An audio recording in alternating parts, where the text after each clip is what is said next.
Very simple. Young people, let me say this to you. We are gathered here from all over Nigeria. We are seated, everybody by the side.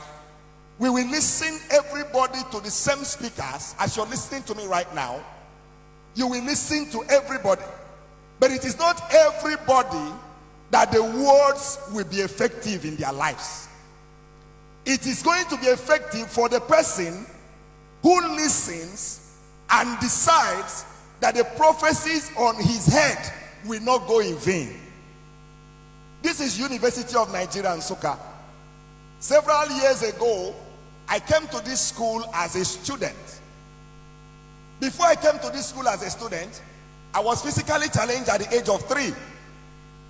And between the ages of 3 and 10, I was a beggar in my village. Everybody knew me. I was crawling on the floor for 7 good years. I will hang something on my neck. I will go to the marketplace to beg. That was what I was doing for 7 years. And for these 7 years, all my age mates were already in school. I was despised. I was nobody. Until one day, I decided to go to school.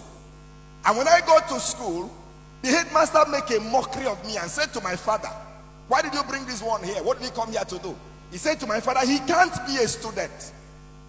So take him back home. He can't be a student." And then I asked the man, "What will I do?" If you want to maximize who you are in life, you don't tell stories of what has happened to you. You tell stories of what will I do to come out of what has happened to me. That's the question. So I asked the man, "What will I do?" He said, "Go and learn how to walk." And for 1 year, I was learning how to walk with this stick. And I will take a step and I will fall. Young people, listen to me. On the journey to success, you're going to fall several times. But when you fall, you're going to get right back on your legs. You're going to write an exam several times, but you won't give up until you pass that exam. You're going to go for interviews several times. You're going to be rejected, but each time they reject you, you return. You're going to set up businesses several times. You're going to make mistakes, but a mistake does not define who you are. And so from primary school, working with a stick, I came to this University of Nigeria and Nsukka. And when I entered this school, life was a hell for me. No money to eat, nothing. And then, to make matters worse, I didn't have a leg to walk with. I was telling my driver that brought me that I used to walk from 6 flats to Akintola hostel with this stick in my hand. Why? Because I wanted to prove somebody wrong. I knew I might be physically challenged, but that is not who I am. I know that you might not be beautiful according to people's standards, but that's not who you are. I know you might not be as rich as others, but that's not who you are. I know that you might not come from the greatest of families. Young person, that's not who you are. So I came in here, and then I had a terrible experience after I lost my dad. A lecturer, I went to ask him a question in the class, and this man said to me, "Bring the question to the class. I want everybody to gain from this question." So I came to the class, and he said to me, "Come and stand in front of the class at the mass communication department at the Faculty of Arts here." So I stood in front of the class, and this man looked at me and said, "You asked me a question." I said, "They said, let me ask you questions too." He said to me, "When you were entering the university, where did you pass?" I said, "Sir, I passed through the university gate." He said, "When you were passing, who did you see?" I was wondering, what was the need?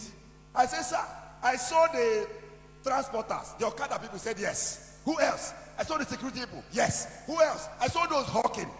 He said to me, "Think very well. Who else did you see?" I said, "Sir, I saw those who were begging." He said, "Describe them for me." So I described them to him. I said, "Some of them are blind, some of them are physically challenged." This lecturer pointed me in my face and said to me, "That's where people like you stay, at the gate." He said to me, "Pack your things, go to the gate, sit at the gate and beg." He said to me, "You will never become anything. Your place is at the gate." He said to me, "Look around the class. Is there anybody with a stick in their hand?"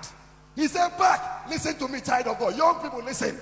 Life is not about the container, but the content. Life is not about the container. It's not about how tall you are. It's not about who you think you are. What can you do? What is inside of you? What prophecy are you carrying? What dream are you carrying? Can I share to you? I left this school with a first class. Listen to me, young people. I left this school with a CGPA of 4.86. Listen to me, young people. Today as I stand here, I have a PhD. I am a lecturer and I teach in 2 different schools. I have cars that I drive on my own. I have family, I have a wife and children. Listen, child of God. Nobody is your classmate. You are your own. Nobody should influence you. Hey, young person, listen to me. You are not in competition with anybody. By the special grace of God, I have traveled around the world. The last time I go to UK, I go to London Heathrow Airport with the same stick in my hand. That's something for which they mocked you.